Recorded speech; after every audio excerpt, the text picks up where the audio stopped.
ಸತ್ರ ಮೊದಲನೇ ಪಾಯಿಂಟ್ ಯಾವುದು ಅಂದರೆ ರೇಷನ್ ಕಾರ್ಡ್ ತಿದ್ದುಪಡಿ ಅಪ್ರೂವಲ್ ಯಾವಾಗ ಮಾಡ್ತಾರೆ, ನ್ಯೂ ರೇಷನ್ ಕಾರ್ಡ್ ಅಂದರೆ ಹೊಸ ರೇಷನ್ ಕಾರ್ಡನ್ನು ಅಪ್ರೂವಲ್ ಯಾವಾಗ ಮಾಡ್ತಾರೆ, ಇದ್ರ ಬಗ್ಗೆ ಸ್ಟೆಪ್ ಬೈ ಸ್ಟೆಪ್ ನಾನು ನಿಮಗೆ ಒಂದು ಕ್ಲಾರಿಟಿಯನ್ನು ಕೊಡ್ತಾ ಹೋಗ್ತೀನಿ.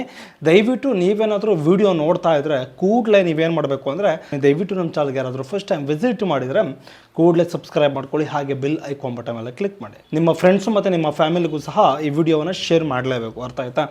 ಯಾರಿಗೆಲ್ಲ ರೇಷನ್ ಕಾರ್ಡ್ ಇಲ್ವೋ ಅಂಥವ್ರು ದಯವಿಟ್ಟು ನೀವೇನು ಮಾಡಬೇಕು ಅಂದರೆ ದಾಖಲಾತಿಗಳನ್ನು ಕರೆಕ್ಟಾಗಿ ಇದೆಯಾ ಇಲ್ವಾ ಅಂತ ರೀಚೆಕ್ ಮಾಡ್ಕೊಳ್ಳಿ, ಅರ್ಥ ಆಯ್ತಾ. ಕೆಲವೊಬ್ಬರು ದಾಖಲಾತಿಗಳು ಕೆಲವೊಂದು ನೇಮ್ ಮಿಸ್ ಮ್ಯಾಚ್ ಆಗಿರ್ಬೋದು, ಅಡ್ರೆಸ್ ಮಿಸ್ ಮ್ಯಾಚ್ ಆಗಿರ್ಬೋದು, ಕೆಲವೊಂದು ಏನಾದರೂ ಒಂದು ಸಣ್ಣ ಪುಟ್ಟ ಸಮಸ್ಯೆಗಳಿರಬಹುದು.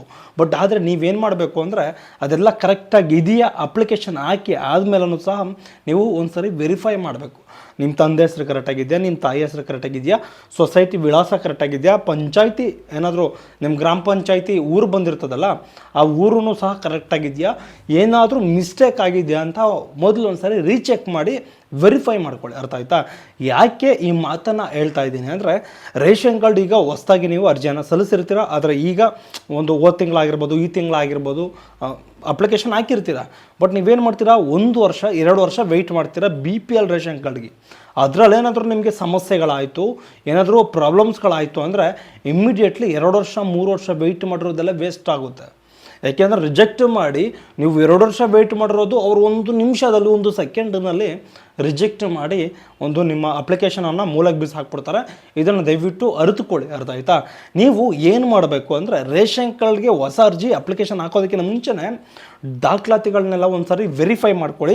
ಆ ದಾಖಲಾತಿಗಳು ಕರೆಕ್ಟಾಗಿದೆಯಾ ಅಥವಾ ಕರೆಕ್ಟಾಗಿಲ್ವಾ ಅನ್ನೋದನ್ನು ದಯವಿಟ್ಟು ಮೊದಲು ಫೈಂಡ್ ಔಟ್ ಮಾಡ್ಕೊಳ್ಳಿ, ಅರ್ಥ ಆಯಿತಾ. ಅಕಸ್ಮಾತ್ ನೀವೇನಾದರೂ ಹೊಸ ರೇಷನ್ ಕಾರ್ಡ್ಗೆ ಅರ್ಜಿ ಹಾಕ್ಬಿಟ್ಟಿದ್ದೀರಾ ಅಂತ ತಿಳ್ಕೊಳ್ಳಿ, ಈಗ ದಾಖಲಾತಿಗಳು ಕರೆಕ್ಟಾಗಿಲ್ಲ, ಸ್ವಲ್ಪ ಮಿಸ್ ಮ್ಯಾಚ್ ಆಗಿದೆ, ಏರುಪೇರು ಆಗಿದ್ದರೆ ದಯವಿಟ್ಟು ಹೊಸ ರೇಷನ್ ಕಾರ್ಡ್ಗೆ ನೀವೇನಾದರೂ ಅರ್ಜಿ ಸಲ್ಲಿಸಿದರೆ ಅದನ್ನು ಮುಂಚೆ ಇವಾಗ ಇಮ್ಮಿಡಿಯೇಟ್ಲಿ ಹೋಗಿ ಕ್ಯಾನ್ಸಲ್ ಮಾಡಿಸಿ ಮತ್ತು ಅಪ್ಲೈ ಮಾಡಿಸಿ, ಅರ್ಥ ಆಯ್ತಾ. ಅಪ್ಲಿಕೇಶನ್ ಹಾಕ್ಕೊಳ್ಳಿ, ಸ್ವಲ್ಪ ಲೇಟ್ ಆದರೂ ಪರವಾಗಿಲ್ಲ, ವೆಯ್ಟ್ ಮಾಡಿ, ಅರ್ಥ ಆಯ್ತಾ, ಆಗುತ್ತೆ. ಬಟ್ ಈ ಹೊಸ ರೇಷನ್ ಕಾರ್ಡ್ ಆಗಿರ್ಬೋದು, ತಿದ್ದುಪಡಿ ಆಗಿರ್ಬೋದು, ಯಾವ ಟೈಮ್ನಲ್ಲಿ ರೇಷನ್ ಕಾರ್ಡ್ಗಳನ್ನು ಅಪ್ರೂವಲ್ ಮಾಡ್ತಾರೆ ಅನ್ನೋದು ಈ ಪ್ರಶ್ನೆ ಪ್ರತಿಯೊಬ್ಬರೂ ಸಹ ಒಂದು ಕಾಮೆಂಟ್ ಬಾಕ್ಸ್ನಲ್ಲಿ ತಿಳಿಸ್ಕೊಟ್ಟಿದ್ದೀರಾ. ಮೇಯ್ನ್ ತುಂಬ ಇಂಪಾರ್ಟೆಂಟ್ ಏನಪ್ಪ ಅಂದರೆ ಈ ರೇಷನ್ ಕಾರ್ಡ್ ಹೊಸ ಆಗಿರ್ಬೋದು ಅಥವಾ ತಿದ್ದುಪಡಿ ಆಗಿರ್ಬೋದು, ಹೊಸ ರೇಷನ್ ಕಾರ್ಡ್ ಬಗ್ಗೆ ಮಾತಾಡೋದಾದರೆ ನೀವೇನಾದರೂ 2021, 22ರಲ್ಲಿ 23ರಲ್ಲಿ ಹೊಸ ಅರ್ಜಿ ಏನಾದರೂ ಹಾಕ್ಸಿದ್ರೆ, ಅರ್ಥ ಆಯ್ತಾ, ಅಕ್ಲಾಟ್ಮೆಂಟ್ ತೊಗೊಂಡು ಇಮಿಡಿಯೇಟ್ಲಿ ನಿಮ್ಮ ಹತ್ರದಲ್ಲಿರುವಂಥ ಫುಡ್ ಆಫೀಸ್ಗೆ ವಿಸಿಟ್ ಮಾಡಿ ನಿಮ್ಮ ಒಂದು ಡಿಸ್ಟಿಕ್ಗೆ ಸಂಬಂಧಪಟ್ಟಿರೋ ಹಾಗೆ ಅಪ್ರೂವಲನ್ನು ಕೊಡ್ತಾರೆ. ಅಂದರೆ ನಿಮ್ಮ ಡಿಸ್ಟಿಕ್ ವೈಸು ಕೆಲವೊಬ್ಬರು ಒಂದು ಡಿಸ್ಟಿಕ್ಕಲ್ಲಿ ಅಪ್ರೂವಲ್ ಆಗ್ತಿದ್ರೆ ಇನ್ನೊಂದು ಡಿಸ್ಟಿಕ್ಕಲ್ಲಿ ಅಪ್ರೂವಲ್ ಆಗ್ತಿರೋದಿಲ್ಲ, ಅರ್ಥ ಆಯ್ತಾ. ಈ ಥರ ಸಮಸ್ಯೆಗಳು ಆಗಬಹುದು. ನೀವು ಯಾವುದಕ್ಕೂ ಒಂದು ಸಾರಿ ನಿಮ್ಮ ಹತ್ರದಲ್ಲಿರುವಂಥ ಒಂದು ಫುಡ್ ಆಫೀಸ್ಗೆ ವಿಸಿಟ್ ಮಾಡಿ ಅಲ್ಲಿ ಯಾವ ಟೈಮ್ನಲ್ಲಿ ಅಪ್ರೂವಲ್ ಮಾಡ್ತಾರೆ, ಹೇಗೆ ಅಪ್ರೂವಲ್ ಮಾಡ್ತಾರೆ, ಅದೇ ರೀತಿ ಅದಕ್ಕೆ ಸಂಬಂಧಪಟ್ಟಿರುವಂಥ ಒಂದು ದಾಖಲಾತಿಗಳು ಏನೆಲ್ಲ ಇದ್ದಾವೋ ಅದನ್ನು ತೊಗೊಂಡೋಗಿ ನೀವು ಅವ್ರಿಗೆ ಕೊಟ್ಟು ಒಂದು ಸೆಟ್ಟು ನಿಮ್ಮ ಹತ್ರ ಒಂದು ಸೆಟ್ ಇಟ್ಕೊಳ್ಳಿ, ಅವ್ರಿಗೊಂದು ಸೆಟ್ ಕೊಡ್ರಿ, ಅರ್ಥ ಆಯ್ತಾ. ಯಾಕೆಂದರೆ ಅವರು ಮಿಸ್ಸಾಗಿ ಏನಾದರೂ ಮೂಲೆಗಿಲೆಗೆ ಬಿಸಾಕಿದ್ರೆ ನಿಮ್ಮ ಹತ್ರ ಒಂದು ಕಾಪಿ ಇದ್ದರೆ ಅವ್ರು ಏನು ಮಾಡ್ತಾರೆ, ಅದರಲ್ಲಿ ವೆರಿಫೈ ಮಾಡಿಕೊಂಡು ನಿಮ್ಮ ಒಂದು ರೇಷನ್ ಕಾರ್ಡನ್ನು ಅಪ್ರೂವಲ್ ಮಾಡಿಕೊಡುವಂಥ ಒಂದು ಪ್ರಯತ್ನ ಮಾಡ್ತಾರೆ.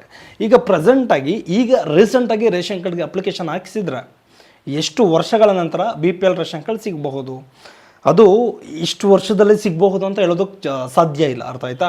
ಯಾಕೆ ಅಂದರೆ ರೇಷನ್ ಕಾರ್ಡ್ ಯಾವಾಗ ಬಿಡ್ತಾರೆ, ಯಾವಾಗ ಅಪ್ರೂವಲ್ ಮಾಡ್ತಾರೆ, ಅದೇ ರೀತಿ ಯಾವಾಗ ಕ್ಲೋಸ್ ಮಾಡ್ತಾರೆ, ಯಾವ್ಯಾವ ರೇಷನ್ ಕಾರ್ಡ್ಗಳು ಯಾವ್ಯಾವ ಟೈಮ್ನಲ್ಲಿ ಡಿಲೀಟ್ ಮಾಡ್ತಾ ಇದ್ದಾರೆ ಅಂದರೆ ಕ್ಯಾನ್ಸಲ್ ಮಾಡ್ತಿದ್ದಾರೆ ಅಂತ ಹೇಳೋದಕ್ಕಾಗ್ತಾ ಇಲ್ಲ.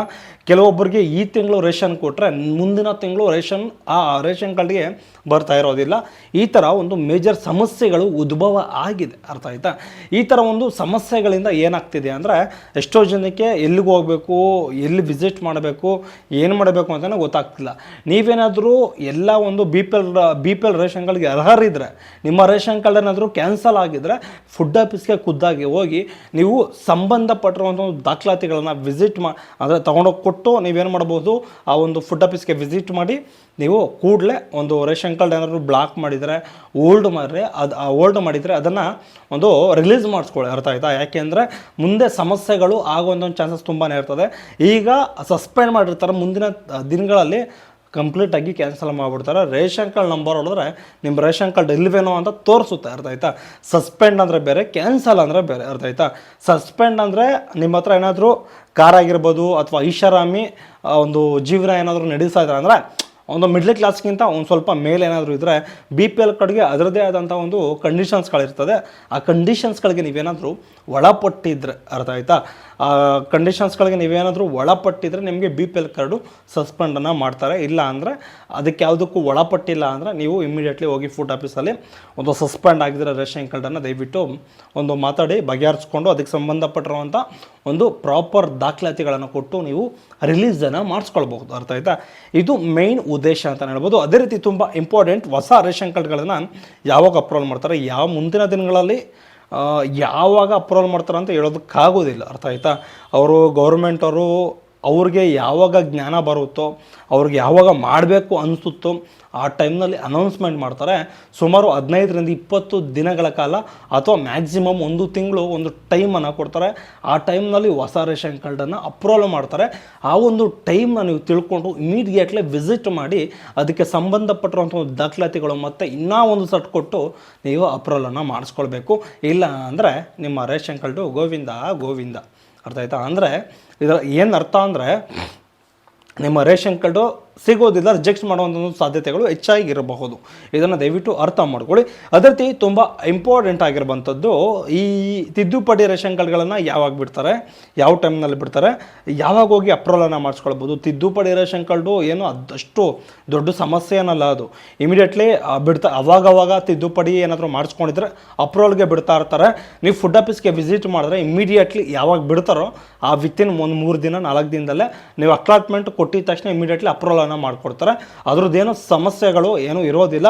ಅದಕ್ಕೆ ಸಂಬಂಧಪಟ್ಟಿರೋ ಹಾಗೆ ಕೆಲವೊಂದು ದಾಖಲಾತಿಗಳನ್ನು ನೀವು ಕೊಟ್ಟು ಅವ್ರಿಗೆ ಹೇಳಬೇಕು, ತಿಳಿಸಿ ಹೇಳಿ ಅವರು ವೆರಿಫಿಕೇಷನ್ ಏನಾದರೂ ಮಾಡಿದ್ರೆ ಮಾಡಿಸ್ಕೊಳ್ಬೇಕು. ಇಲ್ಲ ಅಂದರೆ ಅಪ್ರೂವಲನ್ನು ಮಾಡಿಕೊಡ್ತಾರೆ. ಅರ್ಥ ಆಯ್ತಾ? ಇದರಲ್ಲಿ ಯಾವುದೇ ರೀತಿ ನಿಮಗೊಂದು ಸಮಸ್ಯೆಗಳು ಆಗೋದಿಲ್ಲ. ಇದನ್ನು ದಯವಿಟ್ಟು ಅರ್ಥ ಮಾಡ್ಕೊಳ್ಳಿ. ಅದೇ ರೀತಿ ತುಂಬ ಇಂಪಾರ್ಟೆಂಟ್ ಆಗಿರುವಂಥದ್ದು, ಹೊಸ ರೇಷನ್ ಕಾರ್ಡು ಅಥವಾ ತಿದ್ದುಪಡಿ ಏನಾದರೂ ನೀವು ಮಾಡಿಸ್ಕೊಳ್ಬೇಕು ಅಂದ್ಕೊಂಡಿದ್ರೆ ಅದು ಯಾವ ಟೈಮ್ನಲ್ಲಿ ಹೇಗೆ ಯಾವಾಗ ಬಿಡ್ತಾರೆ ಅಂತ ಯಾರಿಗೂ ಸಹ ಗೊತ್ತಿರೋದಿಲ್ಲ. ಮೇಯ್ನಾಗಿ ಗ್ರಾಮವನ್ನು, ಕರ್ನಾಟಕವನ್ನು ಮತ್ತು ಬೆಂಗಳೂರಿಗೆ ವಿಸಿಟ್ ಮಾಡಿ ಅವಾಗ ತಿಳ್ಕೊಳ್ತಾ ಇರಿ. ಯಾವಾಗಾದರೂ ಬಿಡ್ತಾರೆ ಅಂತ ಅವ್ರಿಗೆ ನೋಟಿಫಿಕೇಷನ್ ಕೊಟ್ಟಿರ್ತಾರೆ. ಆ ಒಂದು ಟೈಮ್ನಲ್ಲಿ ಹೋಗಿ ನೀವು ಹೊಸ ರೇಷನ್ ಕಾರ್ಡ್ ಆಗಿರ್ಬೋದು ಅಥವಾ ತಿದ್ದುಪಡಿ ಆಗಿರ್ಬೋದು ಕೂಡಲೇ ಅರ್ಜಿಯನ್ನು ಸಲ್ಲಿಸ್ಕೊಳ್ಳಿ. ಅರ್ಥ ಆಯ್ತಾ? ಓಕೆ ಗೈಸ್, ಇದೇ ರೀತಿ ಯಾವುದಾದ್ರೂ ಇನ್ಫಾರ್ಮೇಷನ್ ವೀಡಿಯೋಗಳು ನಿಮಗೆ ಬೇಕು ಅಂದರೆ ಕೂಡಲೇ ದಯವಿಟ್ಟು ನಮ್ಮ ಚಾನಲ್ಗೆ ಸಬ್ಸ್ಕ್ರೈಬ್ ಮಾಡಿಕೊಂಡು ಹಾಗೆ ಬೆಲ್ ಐಕಾನ್ ಬಟನ್ ಮೇಲೆ ಕ್ಲಿಕ್ ಮಾಡಿ. ಬಾಯ್, ನೆಕ್ಸ್ಟ್ ವಿಡಿಯೋದಲ್ಲಿ ಸಿಗೋಣ.